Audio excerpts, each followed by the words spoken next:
హరి ఓం.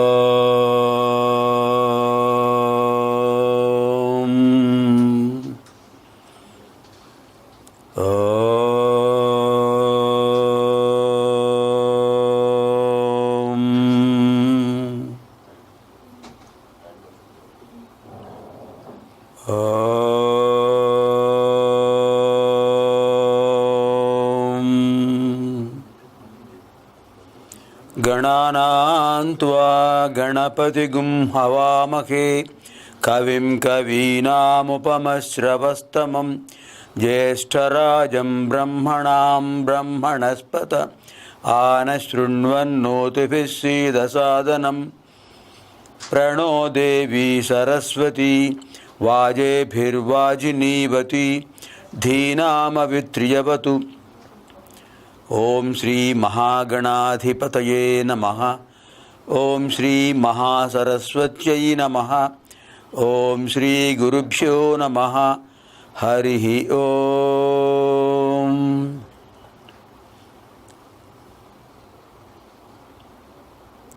శక్తిత్రయీ వేదమాత సర్వదైవస్వరూపిణీ సత్యధర్మస్వరూపా చ పాతు నః సర్వదా శుభా. ఓంకారం బిందు సంయుక్తం నిత్యం ధ్యాయంతి యోగినః కామదం మోక్షదం చైవ ఓంకారాయ నమో నమః. భారతీయ సంస్కృతి కార్యక్రమస్య అంతర్భాగే ఋగ్వేద అధ్యయన సమయే ఏతద్ భానువాసరే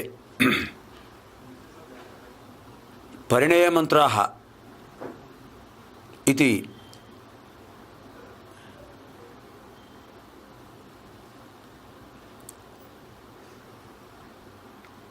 పంచాదశోత్తర 100 సూక్తం అధ్యయనం కరవామహే. గత భానువాసరే పరిణయసూక్తాः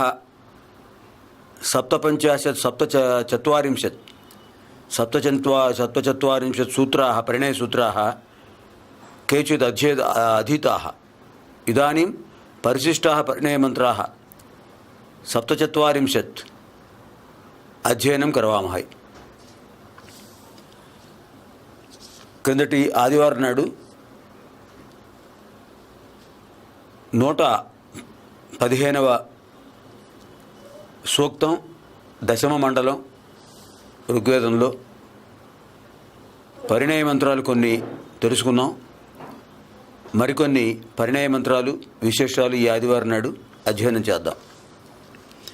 కేయూరాణి నభూషయంతి పురుషం హారాన చంద్రోజ్వలాః న స్నానం న విలేపనం న కుసుమం నాలంకృతా మూర్ధజాః వాణ్యేకా సమలంకరోతి పురుషం యా సంస్కృతా ధార్యతే క్షీయంతేఖిలభూషణాని సతతం వాగ్భూషణం భూషణం.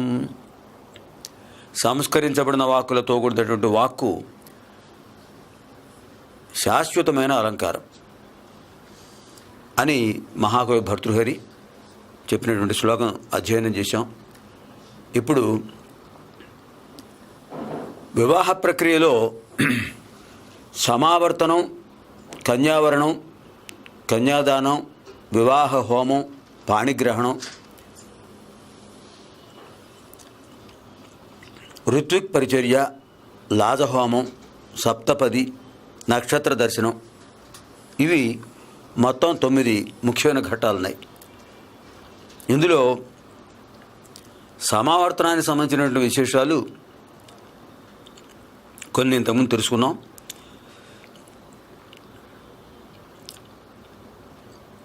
మరికొన్ని మంత్రాలు ఇవాళ తెలుసుకుందాం. సమ్యక్ ఆవర్తనం సమావర్తనం. సమ్యక్ ఆవర్తనం సమావర్తనం. సమ్యక్ అంటే సంపూర్ణంగా సమగ్రంగా ఆవర్తనము తిరిగి వచ్చుట. ఎక్కడైతే గురుకుల వాసంలో విద్యాభ్యాసం జరిగిందో ఆ విద్యాభ్యాసం జరిగిన ప్రాంతం నుంచి గురువుగారి అనుమతి పొంది సమగ్రమైనటువంటి అనుగ్రహంతో, గురువు అనుగ్రహంతో ఇంటికి తిరిగి రావటం సమావర్తనం. బ్రహ్మచర్యాశ్రమం సమగ్రంగా పూర్తయిన తర్వాతనే గృహస్థాశ్రమ స్వీకరణానికి యోగ్యత కలుగుతుంది అని తెలియజేసేది సమావర్తనం. ఈ సమావర్తన ప్రక్రియలో గురువుగారు శిష్యుడి యొక్క అధ్యయనం, వాడి విద్యాభ్యాసం పూర్తి అవగానే ఆ విద్యార్థితో చెప్తాడు. ఇది యజుర్వేదంలో ఉన్నటువంటి సమావర్తన మంత్రాల్లో. వేదమనూచ్య ఆచార్యో అంతేవాసినమనుశాస్తి, వేదమనూచ్య ఆచార్యో అంతేవాసినమనుశాస్తి. యజుర్వేదంలో ఉన్న మంత్రాలు అయినా కూడా దానికి ప్రాతిపదిక ఋగ్వేదంలోనే ఉన్నాయి. ఈ ఋగ్వేదంలో ఉన్న మంత్రాలు యజుర్వేదంలో కూడా అనువర్తమయ్యాయి. కనుక ఇప్పుడు ఋగ్వేదంలో సమావర్తన విశేష మంత్రాలు మనం అధ్యయనం చేసుకుందాం. వేదమనూచ్య ఆచార్యో అంతేవాసినమనుశాస్తి. వేదాభ్యాసం పూర్తయిన తర్వాత ఆచార్యుడు అంతేవాసిని, అంతేవాసి అంటే శిష్యుడు, అంతేవాసిని శిష్యుణ్ణి అనుశాస్తి ఆదేశం ఇస్తున్నాడు. శిష్యుణ్ణి శాసిస్తున్నాడు. ఏమని శాసిస్తున్నాడు? నాయనా, ఇంతవరకు నువ్వు ఏ విధంగా సత్యధర్మాలను అనుసరించావో బ్రహ్మచర్యాశ్రమంలో, తర్వాత నువ్వు స్వీకరించబోయే గృహస్థాశ్రమంలో కూడా ఇదే విధంగా ఈ నియమాలను పాటించాలి అంటూ కొన్ని నియమాలు చెప్తున్నాడు ఆయన. సత్యం వద, సత్యమును పలుకుము. ధర్మం చర, ధర్మమును ఆచరింపుము. అంటే ధర్మమును అనుష్ఠించాలి. ధర్మం అంటే కర్తవ్యం. ఎవరి యొక్క ఒక్కొక్క ధర్మం ఒక్కొక్క విధంగా ఉంటుంటుంది. విద్యార్థి ధర్మం విద్యను అభ్యసించడం, అడిగి చెప్పించుకోవడం, తెలియని విషయం అడిగి చెప్పించుకోవడం విద్యార్థి ధర్మం. ఉపాధ్యాయుడు సమీపే అధ్యయనం క్రియతే, అధ్యయనాయ అవసరం కరోతి, అవసరం దాస్యతి, అధ్యయనాయ సమ్యక్ ఉపయోగం దదాతి. చదవడానికి కావలసిన ఉపయోగం, దాని యొక్క ప్రయోజనాన్ని సమీపంగా ఉండి, విద్యార్థికి సమీపంగా ఉండి చెప్పేవాడు కనుక ఉపాధ్యాయ. ఆ విధంగా చెబుతూ ఆయన ఏం చెప్తారంటే, స్వాధ్యాయాన్మా ప్రమదః. నువ్వు ఇప్పటి వరకు కూడా ఈ బ్రహ్మచర్యాశ్రమంలో స్వాధ్యాయం చేసావు. స్వాధ్యాయం అంటే ఏమిటి? ఎవరి యొక్క అధ్యాయం వారిది. అధ్యాయం అంటే అధ్యయనం. ఋగ్వేదాన్ని అనుసరించేవాడు ఋగ్వేద అధ్యయనం చేస్తారు. యజుర్వేదాన్ని అనుసరించేవాడు యజుర్వేద అధ్యయనం చేస్తారు. సామవేదాన్ని అనుసరించిన వాళ్ళు సామవేదాన్ని అధ్యయనం చేస్తారు. అథర్వవేద అనుయాయులు అథర్వేదాన్ని అనుసరిస్తారు. ఒక్కోసారి రెండు వేదాలు కొంతమంది అధ్యయనం చేస్తారు. వాళ్ళు ద్వివేదులు అంటారు. ద్వివేదులు, రెండు వేదాలు అధ్యయనం చేసిన వారు, ఋగ్వేదం సామవేదం లేదా ఋగ్వేదం యజుర్వేదం అధ్యయనం చేసిన వాళ్ళు ద్వివేదులు. ఇప్పటికీ ద్వివేదుల వారు, త్రివేదుల వారు, చతుర్వేదుల వారు మనకి ఆ ఉపనామం అంటే ఇంటి పేరు, ఆ ఇంటి పేరుతో కనిపిస్తుంటారు పండితులు కొంతమంది. అంటే వారి పూర్వులు ఒక వేదం చదివినట్లయితే వేదుల వారు. ఒక వేదం, ఏదైనా ఒక వేదం, ఋగ్వేదం కానీ యజుర్వేదం కానీ సామవేదం కానీ అథర్వణ వేదం కానీ అధ్యయనం చేసినటువంటి వారి పూర్వుల యొక్క ఆ వంశ పరంపరలో వస్తూ దాన్ని అనుచారంగా తీసుకొస్తూ ఆ వేద అధ్యయనాన్ని వీళ్ళు కూడా అనుసరిస్తూ ఉన్నవాళ్ళు వేదుల వారు. అంటే వేదాన్ని అధ్యయనం చేస్తున్నట్టు వంశంలో వారు అని అర్థం, వేదుల వారు. రెండు వేదాలు అధ్యయనం చేసిన వాళ్ళైతే ద్వివేదుల వారు.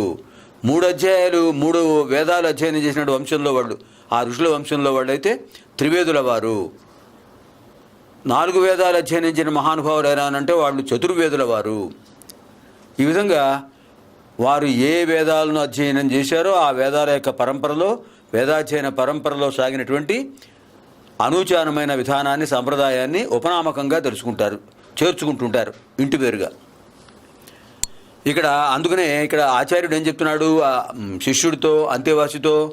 స్వాధ్యాయాన్మా ప్రమద, స్వ అధ్యాయాత్ మా ప్రమద. మీ పూర్వులు ఏ వేదాన్ని అధ్యయనం చేశారో అదే వేదాన్ని నువ్వు ఇప్పుడు అధ్యయనం చేసావు, బ్రహ్మచర్యాశ్రమంలో అధ్యయనం చేసావు. ఇక ముందు గృహస్థాశ్రమంలో కూడా ఆ వేదాధ్యయనాన్ని కొనసాగించు, నీ శిష్యులకు అధ్యాపనం చెయ్యి. అది ఇక్కడ అర్థం. స్వాధ్యాయాత్ మా ప్రమద, దాన్ని నిర్లక్ష్యం చేయకు, వేదాధ్యయనం కొనసాగించు. అలాగే వేదాధ్యయనం కాకుండా మిగిలిన అధ్యయనాలు ఉన్నాయి కదా. వాణిజ్యం ఉంది, వాణిజ్యం కూడా ఒక శాస్త్రమే, వ్యాపారం. అలాగే కృషి, గోరక్ష ఇలాంటివన్నీ ఉన్నాయి. వ్యవసాయం, గోపరిపాలనం, పశుపాలనం, ఇవి కూడా 64 కళల్లో ఒకటి కొన్ని ఉన్నాయి కనుక అవి కూడా వాళ్ళు అప్పుడు వాళ్ళకి స్వాధ్యాయాలు అవే అవుతాయి. అంటే మీ పూర్వులు ఏ వృత్తిని అనుసరించారో ఆ వృత్తినే నువ్వు కూడా అనుసరించు అని ఇక్కడ గురువుగారు చెప్తారు. ఇంకా ఏం చెప్పారంటే ఆచార్యాయ ప్రియం ధనమాకృత్య ప్రజాతంతుం మా వ్యవత్సేత్సీహి. ఇది చాలా ముఖ్యమైన మంత్రం సమావర్తనంలో. ఆచార్యాయ ప్రియంధనమాకృత్య. ఇప్పటి వరకు ఏ ఆచార్యుడి దగ్గర తను అధ్యయనం చేశాడో, వేదాధ్యయనం చేశాడో, తనకు అవసరమైన వృత్తి విద్యలు నేర్చుకున్నాడో ఆ ఆచార్యుడికి తను వెళ్ళిపోయే సమయంలో వారికి గురుదక్షిణ సమర్పించాలి. ఆచార్యాయ ప్రియంధనమాకృత్య. ఆయన కోరినంత ధనం గురుదక్షిణగా ఇవ్వాలి. ఒకప్పుడు అంటే దాదాపు ఒక అర్ధశతాబ్దం కిందటి వరకు కూడా గురుకుల వాసాలు ఉన్నాయి. ఇంకా కొంచెం ముందుకు పెడితే శతాబ్దం కిందటి వరకు అయితే గురుకుల వాసాలే ఉన్నాయి. అప్పుడు ఆ గురుకుల వాసాల్లో గురువుగారు విద్యార్థులకు ఆవాసం, భోజన వసతి అన్నీ ఏర్పాటు చేసేవారు. ఒకవేళ నివాసం ఇచ్చినట్లయితే భోజన వసతి కాని వాళ్ళు ఏం చేస్తుంటారంటే విద్యార్థులు కనుక ఆ వటువులు భిక్షాం దేహి అని ఆ చుట్టుపక్కల ఉన్నటువంటి గ్రామాల్లో గృహాలకు వెళ్ళి వారిని భిక్ష అడిగి 2 లేదా 3 ఇళ్లలో భిక్ష అడిగి వాళ్ళు ఆహారం తీసుకునేవారు. ఆ విధంగా ఏమాత్రం ద్రవ్యం వినిమయం కాకుండా, డబ్బు ఖర్చు లేకుండా వాళ్ళ అధ్యయనం సాగేది. అలా ఈ ఆశ్రమ నిర్వహణకు పరిపాలన ప్రభుత్వమే, అంటే పరిపాలకులు కావలసిన ధనాన్ని అందుబాటులో ఉంచేవారు. వారికి కావాల్సిన సౌకర్యాలు ఏర్పాటు చేసేవారు. సామాన్యంగా స్వయం పోషకంగా ఉండేవి ఆశ్రమాలు. అక్కడ వాళ్ళకి కావాల్సిన ధాన్యం వాళ్లే పండించుకునేవాళ్ళు, కావలసిన మిగిలిన అపరధాన్యాలు పండించుకునేవారు. కుండలు వాళ్ళు తయారు చేసుకోవడం వాళ్లకు అలవాటు అయిపోతుంది. మట్టితో కుండలు తయారు చేసి కాల్చి ఆ కుండల్లోనే అన్నం వండుకునేవాళ్ళు, లేదా కందమూల ఫలాదులు స్వీకరించేవాళ్ళు. ఇలా స్వయం పోషకంగా ఉండేవి ఆశ్రమాలు, ఒకళ్ళపై ఆధారపడకుండా.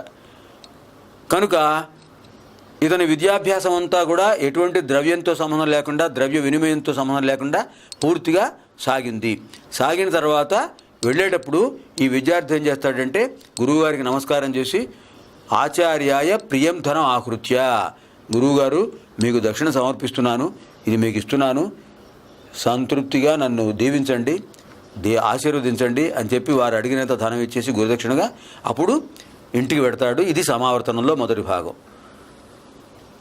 అప్పుడు గురువుగారు ఏం చెప్తున్నారు? ప్రజాతంతుం మా వ్యవత్సేత్సీహి. నాయన, నువ్వు గృహస్థాశ్రమం స్వీకరిస్తున్నావు.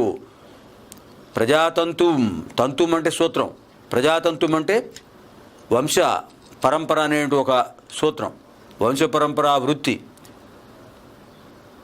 నీ తల్లిదండ్రులకు నువ్వు సత్సంతానంగా లభించావు. నీ వల్ల పితృణ విముక్తి అవుతుంది.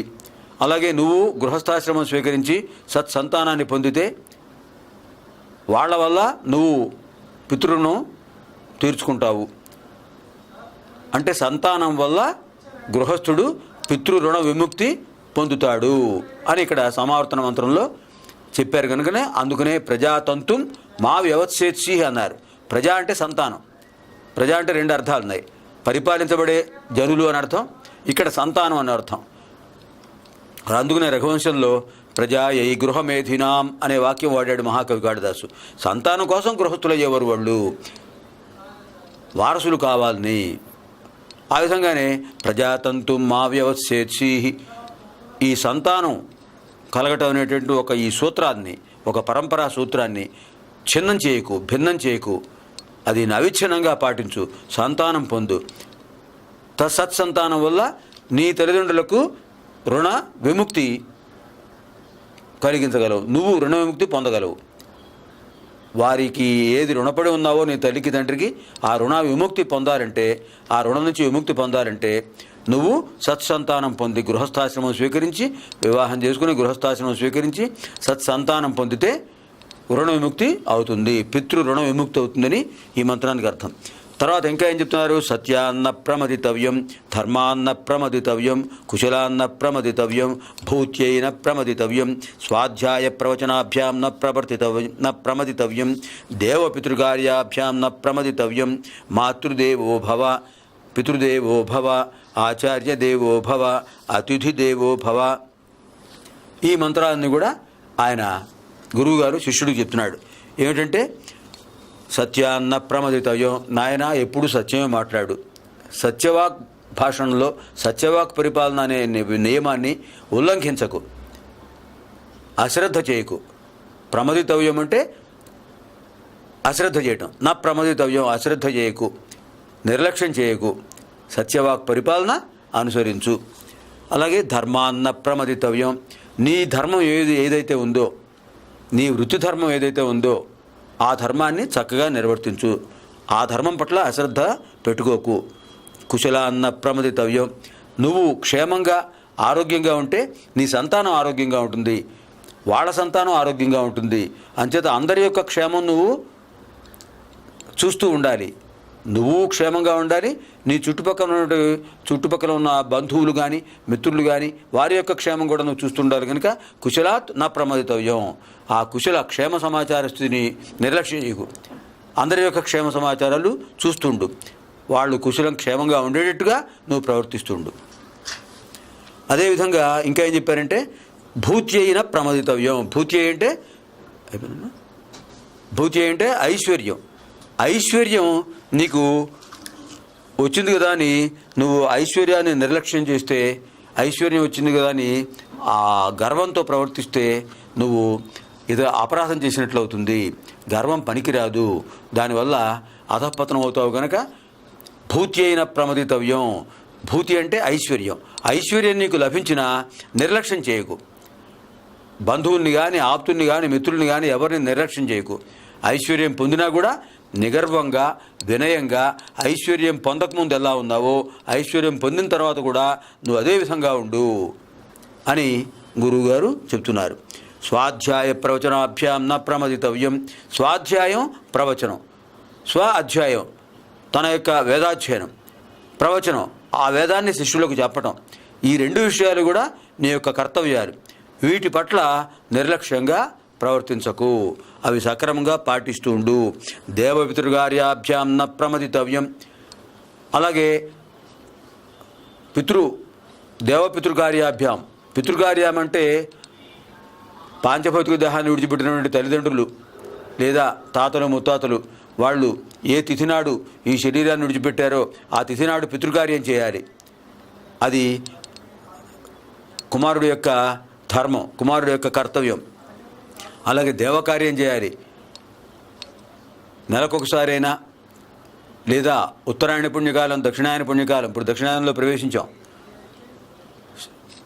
ఆషాఢ బహుళ షష్ఠి నుంచి దక్షిణాయనం ప్రారంభమైంది.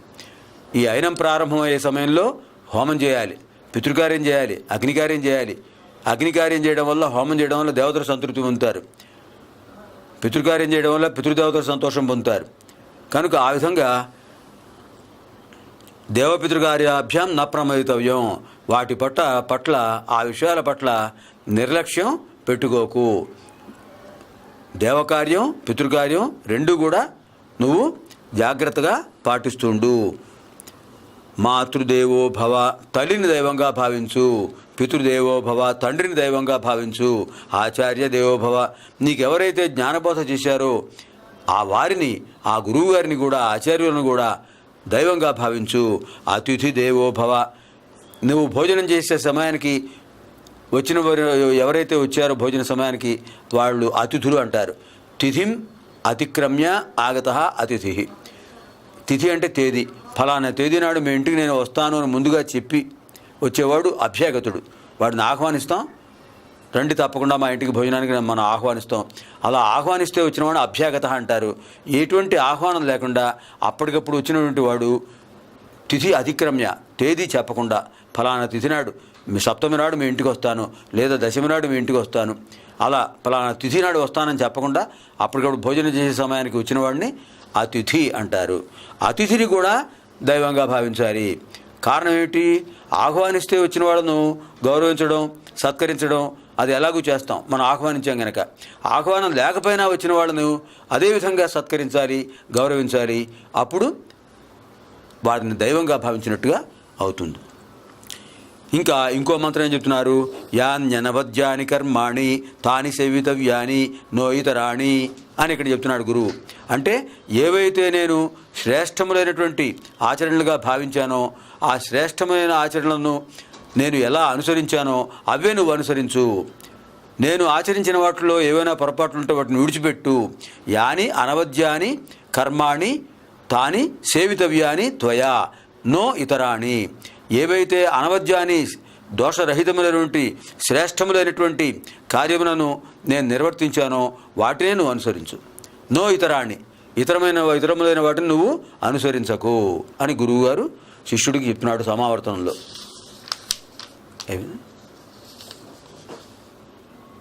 ఓ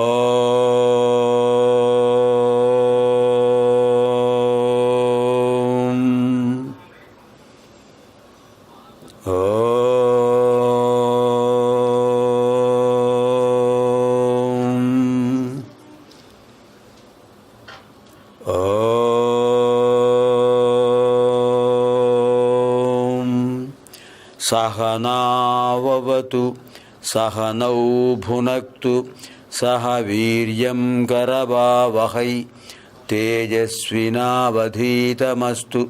మా విద్విషావహై. ఓం శాంతి శాంతి శాంతి. స్వస్తి ప్రజాభ్యః పరిపాలయంతాం న్యాయేన మార్గేణ మహీం మహిషాః. గోబ్రాహ్మణేభ్యః శుభమస్తు నిత్యం. లోకాః సమస్తాః సుఖినో భవంతు.